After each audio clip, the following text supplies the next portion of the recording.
Viver no espaço, particularmente em Marte, é algo que fascina nossa espécie há décadas. Recentemente, o fundador da SpaceX, Elon Musk, decidiu que iria colocar muita grana num plano para colonizar o planeta vermelho. A NASA também tem planos com sua jornada a Marte em 2030. Há muitas outras iniciativas e planos mais obscuros para colonizar Marte, lideradas por celebridades, bilionários e até mesmo os Emirados Árabes. Mas existe uma grande diferença entre colocar os pés em Marte e construir uma base de longo prazo no outro planeta.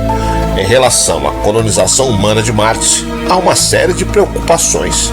Em particular, como os humanos iriam lidar, tanto fisicamente quanto psicologicamente, com um ambiente tão severo. Eu sou o Sidney Góes e você está no Placebo. Vem comigo, que no caminho eu te explico.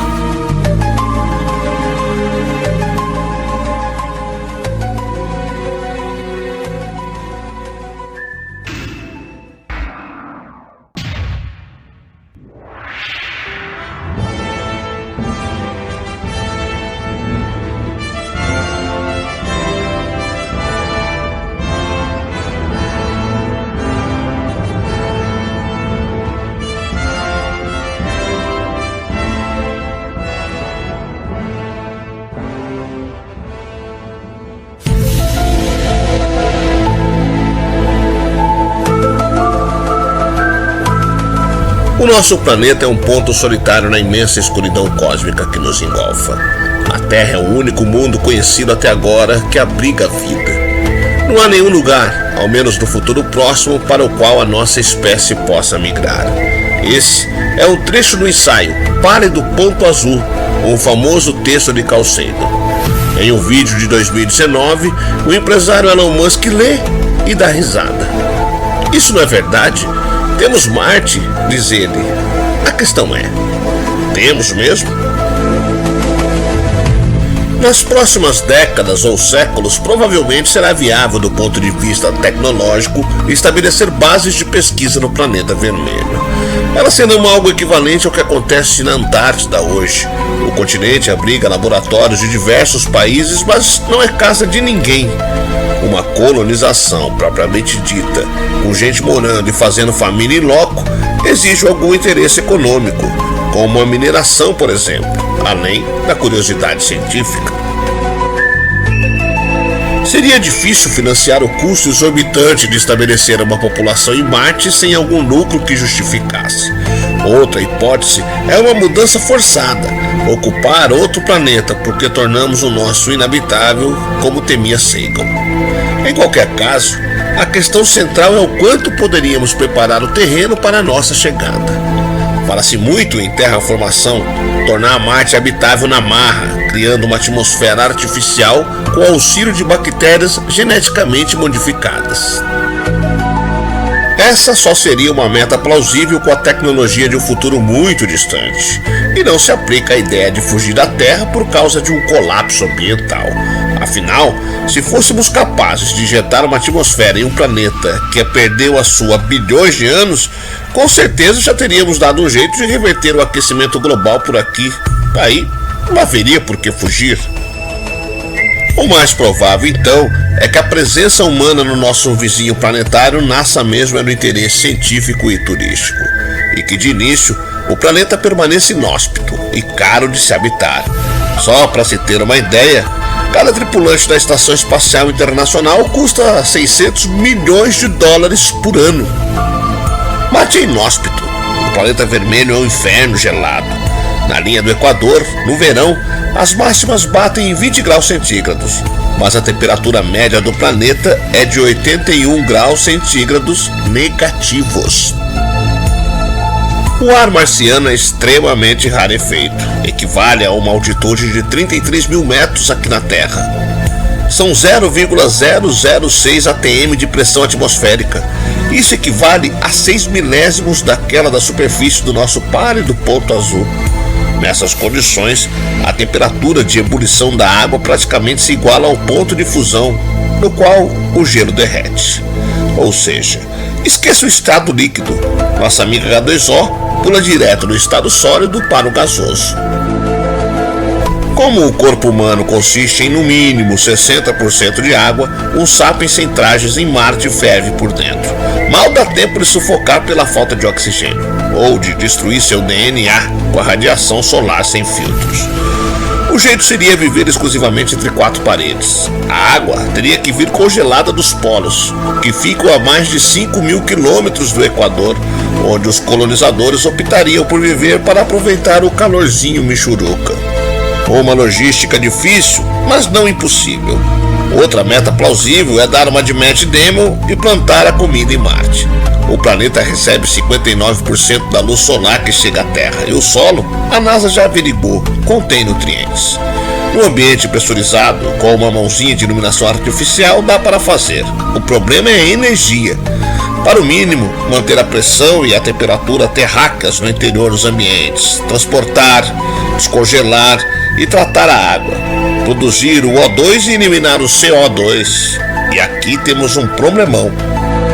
Tudo indica que Marte não tem reservas de carvão, gás natural ou petróleo. Esses recursos não renováveis se formaram na Terra como resultado do lento acúmulo de matéria orgânica no solo e no leito dos oceanos. Ou seja, existem porque o nosso planeta sustenta a vida baseada em carbono há bilhões de anos. E mesmo que Marte tenha sido um oásis pulante no passado, hoje não há oxigênio para queimar quaisquer combustíveis fósseis.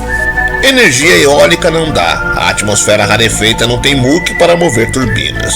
Energia geotérmica também não. O subsolo de Marte é uma calmaria em relação ao da Terra, seria preciso cavar muito fundo para achar calor. Usinas hidrelétricas? Bem, nem precisa dizer. Energia solar? Talvez, é o que moveu cada rover não tripulado até hoje. Mas aqui temos um problema de escala. A maior usina solar que existe em Bhadla, na Índia, seria capaz de atender apenas 2% da demanda do Brasil.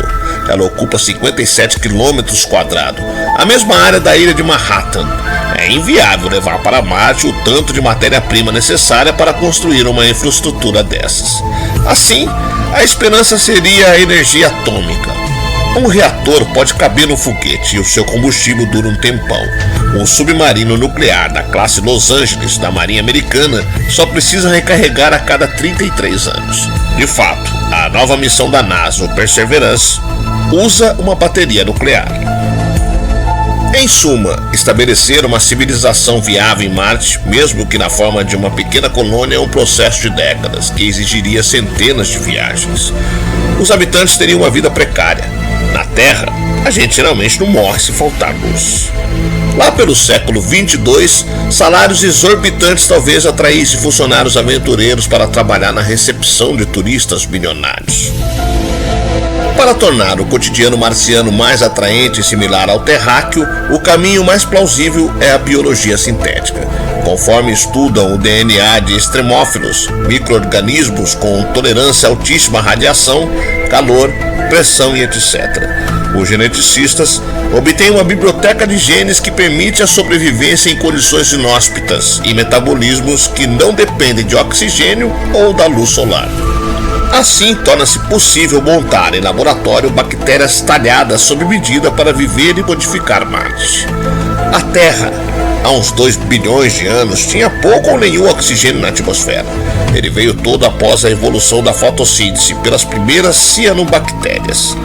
Na época, quase todos os micróbios que já estavam aqui, para os quais o oxigênio era tóxico, pois estavam habituados a outro ar, foram extintos. Ou seja, seres vivos são capazes de gerar transformações em escala planetária. Em tese, podemos usar isso a nosso favor. Mas e os outros planetas?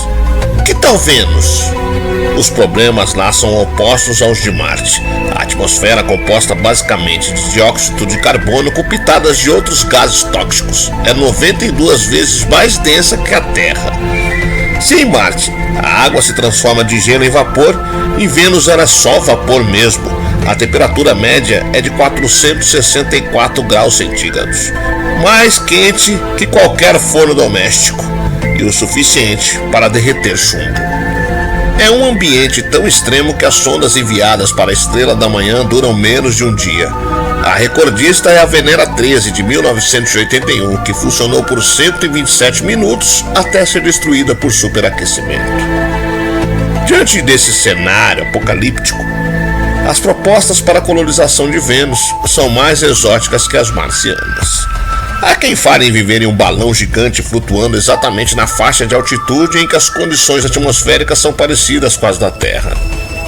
A uma distância bem grande da zona habitável, há as duas dos gigantes gasosos como opção ainda exótica. Em Europa e em Ganymede, que orbitam Saturno, a água não falta. De fato, elas provavelmente têm oceanos líquidos sob a crosta de gelo. O problema é que a pressão no interior dessas águas subterrâneas seria muito mais gasosa que da atmosfera venusiana. Enquanto a superfície acima da casca de gelo apresenta temperaturas de menos de 160 graus centígrados, a atmosfera ausente e gravidade menor que a Lua. Dificilmente uma escolha melhor que Marte. Por enquanto, o jeito é seguir o conselho de Sagan e cuidar do planeta que já está terraformado. A Terra.